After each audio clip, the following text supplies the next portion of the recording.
Haleluya, napenda kukusalimia katika jina la Yesu Kristo Nazareti aliye hai. Wakati huu napenda kukukumbusha ujumbe mzuri kabisa kuhusu vita vya kiroho.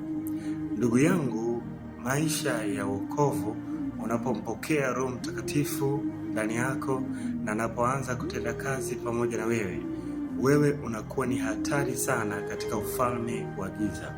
Shetani atakutafuta asubuhi na mchana, ahakikishe ameangusha uwepo wa Mungu ambao umejengwa ndani yako.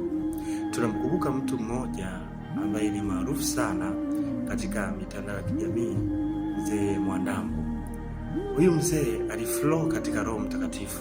Mungu alimtumia katika viwango vikubwa mno. Lakini leo amefika viwango ambavyo anadhihaki Mungu, lakini pia anapinga uwepo wa Mungu. Kwa sababu gani?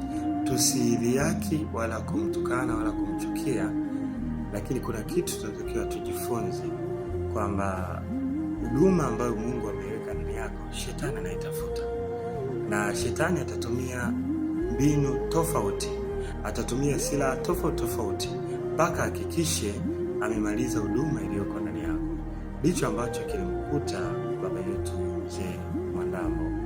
Mungu alimtumia katika viwango vikubwa. Amina. Mungu akubariki sana.